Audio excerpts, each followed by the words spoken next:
Hey guys, Ramsey here. Welcome to another video. Today we have a very special review for you because it's on one of my favorite animalic fragrances of all time. It's a fragrance that I've had for the last 2 years, last 2 years. And I've talked about it on the channel previously. It made some of my previous videos, like this is not a top 10 animalic video and stuff like that. And this is from the house of TSVGA, which apparently it's supposed to be pronounced Suga, which, whatever. But the guy said he got the idea for the V from the Bulgari, but I have no clue. His name is James Barry. He's actually a talented, independent perfumer. It's an artisanal house, and so yesterday I reviewed a fragrance from Slumber House, which is another artisanal house, and it was called Sibet, S-I-B-E-T. You can go check out my review of Sibet if you want to see what I think of it. I actually really liked it. It's my favorite Slumber House fragrance. And so today we're going to be talking about a fragrance from the house of Suga, and this is called, whoops, how about I show you guys the right way, Fiona. So Fiona is a 2021 release, and I would urge you to go watch the YouTube video that James Barry put out on Fiona. In the video, he basically says, I can't believe I made something like this so early in my perfume creation lifespan. And, you know, this is a very special fragrance to me. I haven't smelled many other of his creations, but I really doubt any of them would come close to capturing my heart like Fiona. So Fiona is kind of like me in a bottle, okay? And it's one of my, like I said, favorite animalic compounds. But before we get started, I am wearing it as my scent of the day. You may see I'm in a Raiders jersey today. It's actually Monday Night Football. The Raiders are going to break my heart again. And so 22 years of sucking. In fact, it's so bad. I'm actually, if you can take a look, I'm wearing a Jim Plunkett jersey. Jim Plunkett last won the Super Bowl with the Raiders in 1983, before I was born. So all you sports fans out there who are, you know, pissed off at having a shitty team, just think about the Raider fans for a second. I'm 38 years old, and I can't even wear modern players' jerseys anymore. That's how bad we suck. I mean, other than Max Crosby, I think the whole team, and Devontae Adams, I think the whole team should be just traded. Anyways, enough of me ranting and raving. We deserve better, Mark. We deserve better, damn it. Tired of losing. So let's talk about this fragrance, Suga. Like I said, I'm wearing it as my scent of the day, and there's actually a slogan that comes with Suga. So the slogan is spot on too. It's a perfect slogan. The guy is actually really artistic. If you go look up Fiona on any of the databases, you'll see the bottle. On the front of the bottle is a painting that he made. And in the painting is all of the things that's in the fragrance. So it's all of the different florals, all of the animalics that are in here, which make an appearance in the painting. And by the way, it's all of them. Like, seriously, it's not just like one or two animalics. Excuse me, I need to stop eating before these videos. It's not just one or two animalics or one or two, florals. It's like all of them. I mean, everything is in this fragrance. It's one of the most complex animalic fragrances in my collection. Oh, I just did a fresh spray. I absolutely love this fragrance. And luckily for me, I actually have two. So this is the first one I got that has the Fiona sticker on it. And then I went back and I was like, you know what? This 9 mils is not enough. I'm going to go buy another one. I should have just bought a 30 ml bottle. But I'm going to go buy another one. So I did. I got another one from Lucky Scent. It doesn't have the Fiona sticker here on the side. But I've smelled them both, and they are both very close to each other. And as you can see, I put a pretty good amount of wearing. I've worn this a lot, okay? Fiona, let's talk a little bit about the slogan and the fragrance. And this review is going to be a little bit different than most of the reviews that I do for you guys, mostly because I'm not going to be able to focus on each and every single ingredient. We're going to talk about them all. But this is sort of a sum of its part, a fragrance where the sum of its parts is greater than each and every individual ingredient, okay? That's the way that I view this perfume. So the slogan is, first the bouquet, then the animals come out to play. So first the bouquet, then the animals come out to play. And it's a perfect slogan for this fragrance because, as you can imagine, the flowers hit your nose first with this fragrance. Along with the oud, there's actually 3 different types of oud. And there's some perfumes where the oud is kind of like in the background, or you can't really pick it out. Here, the oud is pretty prevalent. In fact, so much so that I think that this smells a little bit like a Bortnikov fragrance in its prime. So Bortnikov, when he was really firing on all cylinders, you know, before he got sick, it's to me, it's kind of one of those vintage Bortnikov style fragrances because he does florals like nobody else, right? Bortnikov really is somebody who has a special talent and ability to create these floral perfumes in a way where it's just magical. You know, he's the magician when it comes to florals, right? Bertrand Duchaufour is the magician when it comes to incense. Bortnikov is the magician when it comes to using these floral fragrances. And so what ends up happening in the beginning of Fiona is you get this giant blast of flowers. And I'm going to talk to you about the best way I can describe it. It's a hard descriptor, but there's flowers like Champaka, Absolute in here. Frangipani, Absolute. Jasmine Sambac, Absolute. Jasmine grandiflorum, Absolute. White Champaka, Ylang Ylang, Ylang Ylang Absolute. Moroccan Rose Absolute. Pink Lotus Absolute. White Lotus Absolute. And then Ylang Ylang. So there's Ylang Ylang and Ylang Ylang Absolute in here. So you can imagine this huge bouquet of flowers, right? And that's really what it smells like in the beginning. It smells like a bouquet. So first the bouquet, then the animals come out to play is a perfect slogan for this fragrance. Now, so if you follow the channel, okay, you know that I historically have got deep into the weeds on talking about each and every ingredient and all of that stuff. And sometimes I'll go into the different notes and I can do that here. I'll read you the entire note listing here in a second. And I'll read you the little blurb of the way that the brand tends to describe this fragrance. But for me, the fragrance opens up indolic with the oud kind of right there in the beginning in the forefront and with the animalics. But it's hard to describe it other than this. Since the bouquet of flowers is first, the way that it smells to me, the best descriptor, the best thing that I can sort of put in your brain to, if you've never smelled this scent, for you to understand the way that it smells is, imagine a floral bouquet sitting in a vase. Okay, so imagine all of these different flowers that I talked about stuffed into a vase, right? And imagine the florals that are sitting in that vase, instead of drinking water, actually being put into a vase that has all of these different dirty animalic notes in there. So I'm going to go through some of those animalic notes, but it's all of them. If there's an animalic note you can think about, it's in this fragrance, okay? So just imagine that you put some castoreum and some civet and some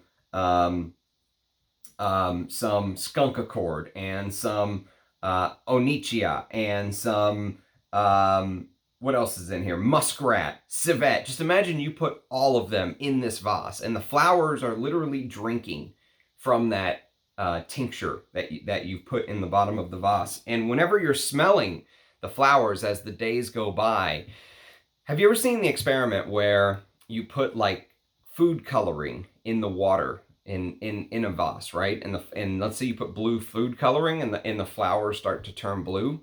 Have you ever seen that experiment done?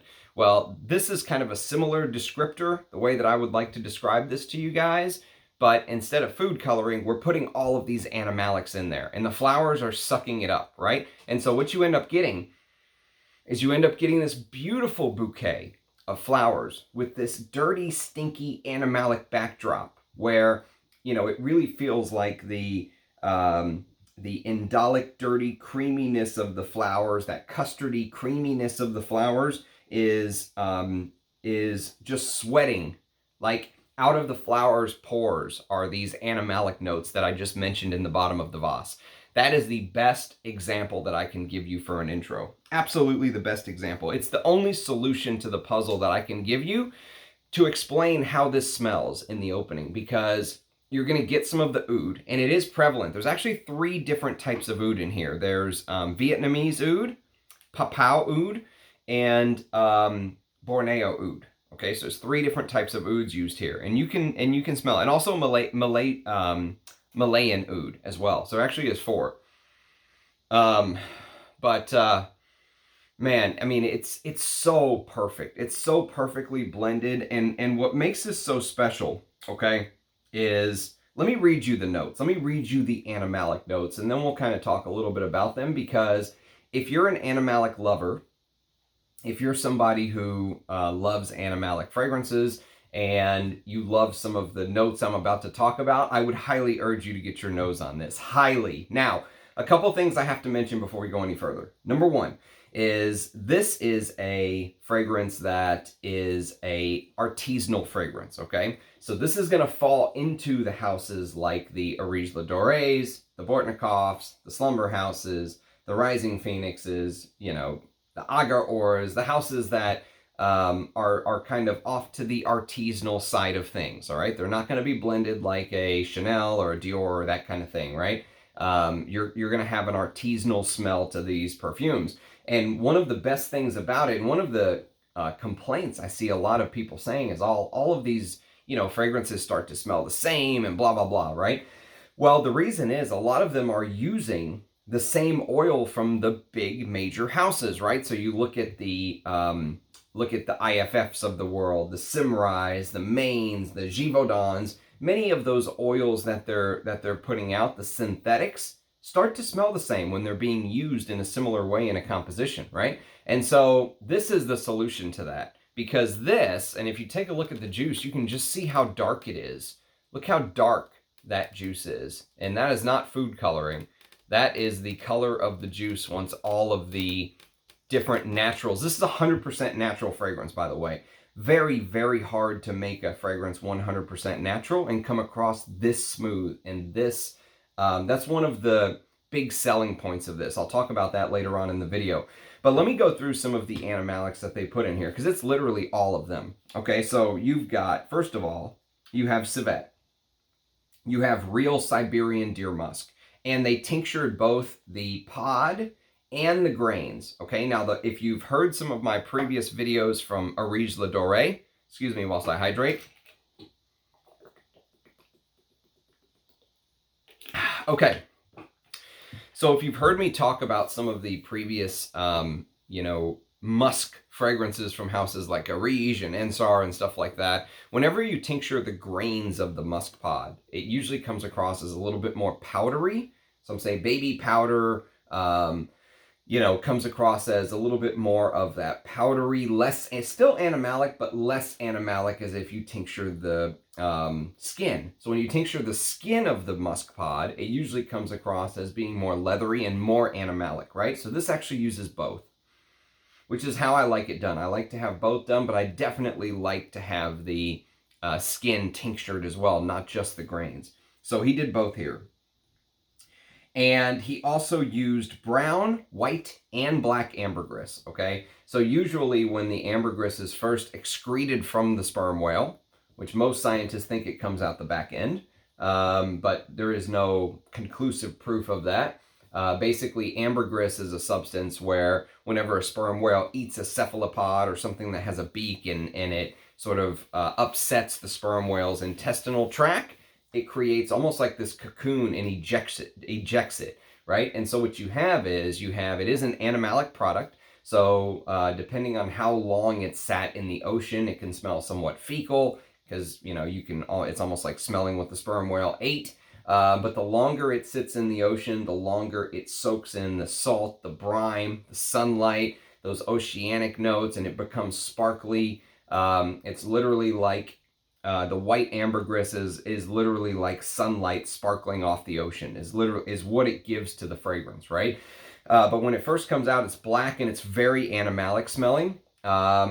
And so the ambergris can give off this very strong fecal smell early on, but it becomes more and more pleasant as it begins to dry out. And white ambergris is the most sought after. If it sits on a beach for a long time, if it floats in the ocean for a long time, the more it can sort of soak up that marine, briny, oceanic, you know, the sunlight, all of that stuff, it becomes more and more desirable, if you will. Okay, so there's ambergris, there's civet, which I've talked about previously, and civet basically gives off a very strong fecal animalic, some say very pissy, Some say sour. I actually have some real civet tincture right here. Actually, wait, that's cashmere musk. This is the civet tincture. Russian Adam sent me the civet tincture here, and I'll tell you what, there's definitely something tough about civet. It's kind of musky, very pungent, and somewhat sour, pissy as well. So there's civet, there is real Siberian deer musk, which we already talked about. There is the brown, white, and black ambergris. There's Hyraceum, which Hyraceum is kind of like a blend between civet and castoreum is the way that I would describe it. It has this very animalic facet that almost feels like you're smelling like the bed that an animal lays in, right? Like imagine an animal lays on the ground for, weeks, months, maybe even years. They've slept on that ground, right? And it kind of gives off that, earthy, animalic-like smell, somewhat furry, kind of has a furry smell. But what's interesting about it is basically Hyraceum comes from the hyrax, which it's kind of like it's their droppings is basically what it is. But imagine mummified. So imagine like this goes way back, by the way. Some say even like the Egyptians harvested Hyraceum. They called it the stone of God, or it now is known as African stone. But it gives off a little bit of a leathery, slightly animalic, almost like the bed that the animal sleeps in, somewhat indolic and stuff like that.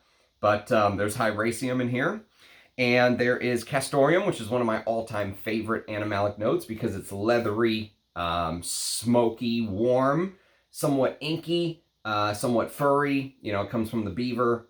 And sometimes castoreum can be fruity. It just depends on, I guess it just depends on the way that it's used. And I don't remember, if you go watch his video, there was actually some different types of castoreum that he talked about being used in here. One he tinctured himself, and one he did not tincture himself. That's used in here. But castoreum usually adds this unbelievable warmth, this leathery. It's used in a lot of leather sheepras and stuff like that.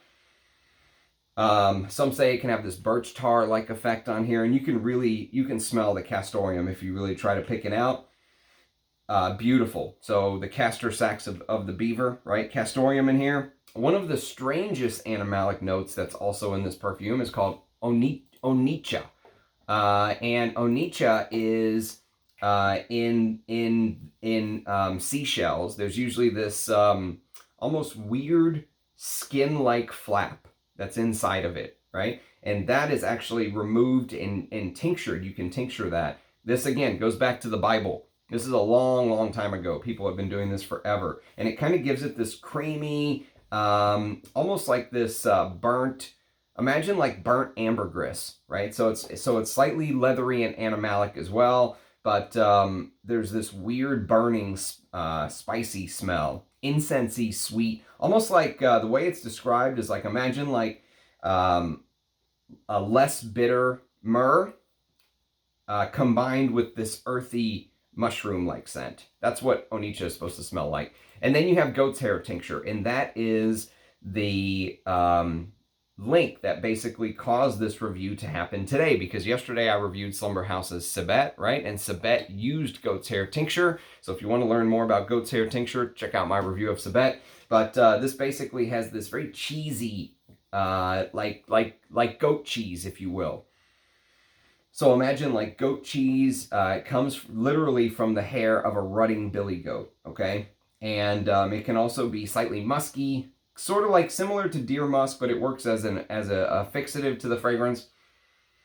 And just cheesy, sour, almost like petting billy goat, if you will. And then the last two, you have skunk oil, which many can describe, and I actually do have skunk oil right here, 100% USA skunk oil. And believe it or not, there's a little machine that actually, if a skunk is killed on the side of a road or something, you can go suck the sack out of the skunk and sell it to people who are in the perfume industry. And I always thought that This was one of the most sour, disgusting smells ever. Some say it can have this sulfur, like rotting egg-like smell. Some say it can have this spoiled cabbage-like smell, right? And yeah, there's definitely this sulfur, sour, rotting egg-like smell. But you know what? Whenever I've dipped a blotter into this, and I've done this, and just let it sit and come back and smell it. If I do the same thing for the civet tincture, the civet actually I think is even more off-putting than the skunk oil. The skunk oil starts to turn slightly sweet in a way. There's almost like the sweet-sour transition between them. And then finally you have muskrat. And muskrat's one of the strangest animalic notes. I've never smelled real muskrat, but it's supposed to smell like musk. I mean, that's where they get their names from. And so apparently it's a strong musky odor that the muskrat uses to sort of mark their territories. I don't know much beyond the fact that it's supposed to be musky. I think muskrats even kind of look like a beaver.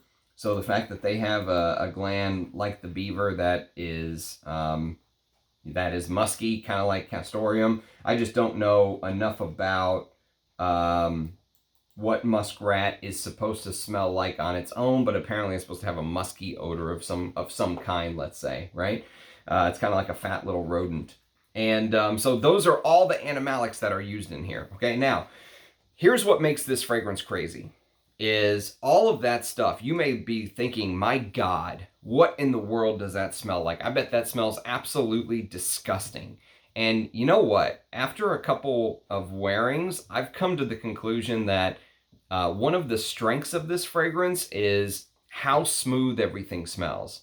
So with all of these notes listed, so muskrat, civet, Siberian deer musk, both the pod and the grains, skunk accord, black ambergris, Borneo oud, champaca absolute, frangipani absolute, goat hair, jasmine sambac absolute, jasmine grandiflorum absolute, Malayan oud, onchea, onychia, papau oud, Vietnamese oud, white ambergris, white champaca, ylang ylang absolute, bourbon vanilla, brown ambergris, castoreum, French vanilla absolute, Hyraceum absolute, Indian oud, Moroccan rose absolute, Mysore sandalwood, oak moss absolute, pink lotus absolute, tonka bean, white lotus absolute, and ylang ylang. All of those notes, right? You may say there's no way that this could ever be a smooth fragrance, but it is. That's one of the craziest things about this fragrance is it smells so smooth. Everything from the florals to the animalics. And you can smell, the ingredients in here. I mean, there's no doubt in my mind he's using all of the things that he says he's using. It just, there's no way you could create a fragrance like this otherwise. And so for me, one of the craziest things about this fragrance is the way that he's taken all of these insane notes and blended them together into this very smooth, silky smooth creation. Easy to wear. I have no problem wearing this. And it has this crazy aspect to it, because of all the different animalics, but it all comes together into this just silky smooth as butter, right? And that's really the thing about Fiona that just completely blows my mind every time I wear it, is you can pick out all of these insane accords, and yet it all blends together so smooth. And the other thing is, and I know that this is true with 100% natural perfume, is that, most perfume doesn't macerate in the bottle. Once the perfumer, perfumers are the ones that do maceration. They're the ones that end it at a certain time, right? It could be a month or 2 months or 3 months or however long it needs to sit until they stop the maceration process. Perfumers do that. It doesn't, most fragrances don't macerate in bottles. But there are some fragrances that use real natural ingredients, like oud, for example, that continue to change, that continue to evolve. And this has just gotten smoother and smoother and smoother. The more air that gets in here, the more I wear it, the smoother it gets. It's crazy. So this animalic, spicy, floral, resinous, sort of, just smooth fragrance. If you're into smelling something off the beaten path, different, if you like some of the artisanal houses, I would definitely urge you to check out Fiona. first the bouquet, then the animals come out to play. So here's the little blurb according to the house. Gorgeous floral absolutes create a deep and complex bouquet that fills your soul with every waft that hits your nose. Fruity red champaca, enough to be a perfume on its own, sings a harmony in a choir with floral friends. Ylang ylang and white champaca ascend the melody into heavenly territory. Every animalic ingredient you can imagine, tamed by a thin layer of sweet notes and oak moss. And it does sit on a bed of oak moss, by the way. All resting on a combination of some of the most beautiful oud oils, Hindi, Laos, and Vietnam. Somehow it all balances out. Despite much of the formula being some very potent and smelly animalics, indolic features of the floral absolutes dance with the animalics and the sweeter elements to create a harmony that is a dream of a fragrance. High-quality ouds hold it all together throughout the long journey of each wearing. And it is a long journey. This is 12 plus hours. Easy. It doesn't scream or shout, right? But it'll stay on your skin forever. All day. Easy all day.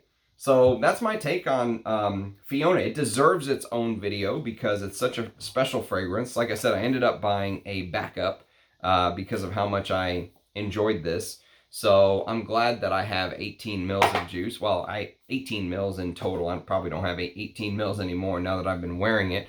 But it's been a pleasure to get to know. I'd love to smell more of James Barry's stuff. I just, you know, there's only so much you can do as just one person, and this is the one that speaks closest to me from the house. So if you have experience with Fiona, or this, if you want to comment on what a crazy animalic and floral bouquet he created, I'd love to hear your thoughts. I'd love to hear your thoughts on the house in general. I know he sort of does some weird things. He sells paintings. He does. You know, I've seen him sell all kind. You know, he has a shop where he sells the ingredients themselves, and I think he's out of Massachusetts. I can't remember, but somewhere in the Northeast. But if you have experience with the house of TSVGA, I'd love to hear your thoughts. If you have experience with Fiona, let me know what you think. Let me know if you agree with me about the smoothness of the fragrance. But if you like potent animalic smells, I would urge you to check out Fiona. So that's kind of my take. I appreciate everyone watching. Hope to see you in the comments. Cheers, guys, and I'll catch you next time. Bye-bye.